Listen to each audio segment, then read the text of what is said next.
99% из поступающих в инфекционную больницу с коронавирусом не вакцинированные граждане. В стране все еще наблюдается распространение болезни. Всего за сутки зарегистрировано 26 новых случаев. За весь период опасной инфекцией заразилось более 180 тысяч человек. Так, сейчас на стационарном лечении находится 350 больных, на амбулаторном – 348. Я не получала вакцину. Теперь вот думаю и жалею, что не вакцинировалась. Теперь, дай бог, выздоровею, обязательно получу. Потому как у меня есть и другие заболевания. Оказывается, это опасно. И других призываю получить вакцину. И хотя в последнее время меньше фиксируются случаи летального исхода, болезнь продолжает распространяться с немалой скоростью. Причем каждый раз симптомы у зараженных разные. Была очень высокая температура, кашель. Все было странно, и мне было очень плохо. Привезли на скорой. Вакцину я не получала. Теперь думаю, может, если бы получила, не так тяжело пришлось бы. А то и вовсе не заразилась бы. Везде говорят, что это поможет. Как выпишу, займусь этим. В Кыргызстане начался первый этап вакцинации еще в марте. Вакцинацию начали с двух крупнейших городов страны – Бишкека и южной столицы, а также двух районов Чуйской области. На первом этапе прививали врачей, учителей, сотрудников правоохранительных органов и силовиков, затем граждан в пожилом возрасте. Но сейчас вакцина доступна для каждого кыргызстанца, ведь почти все ее виды завозятся в страну на основе договоренностей на государственном уровне. А пока статистика вакцинированных такова. В целом по стране вакцину получили почти 1 200 000 человек. Из них самый высокий показатель зафиксирован в Волжской области – чуть более 280 000.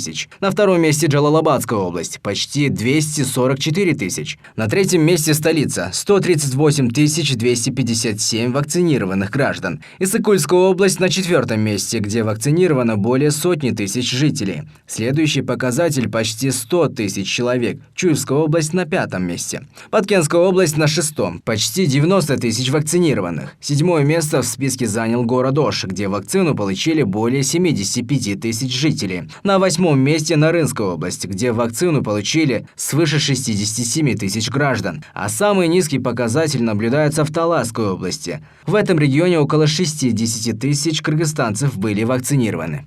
Медики тем временем продолжают призывать вакцинироваться. По их словам, вакцинация – один из самых эффективных методов борьбы с COVID-19. Она задействует естественные защитные механизмы организма для формирования устойчивости к ряду инфекционных заболеваний и делает иммунную систему человека сильнее. Хочется сказать, что коронавирусная инфекция еще люди болеют. Болеют как молодые, так и пожилого возраста, так и дети болеют. И в основном среди них большой процент невакцинированных лиц, которые в свое время не получили вакцину.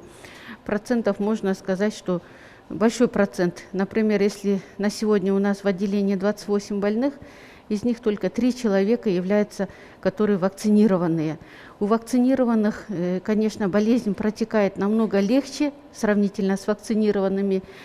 И они быстрее идут на поправку и быстрее выздоравливают. Несмотря на то, что эпидемия коронавируса не столь активна, как раньше, его возбудители продолжают циркулировать в некоторых или во всех регионах страны. Вакцинироваться следует из двух главных соображений. Она позволяет защитить себя и защитить окружающих, поскольку некоторым людям, например, новорожденным или людям больным тяжелыми заболеваниями или имеющими определенные виды аллергии, прививки могут быть противопоказаны. Их защита от болезней, предотвратимых с помощью вакцин, зависит от наличия прививок у окружающих. Медики уверены, что только совместными усилиями удастся противостоять пандемии коронавирусной инфекции. Айзада Урумбаева, Турар Анарбеков, Пирамида.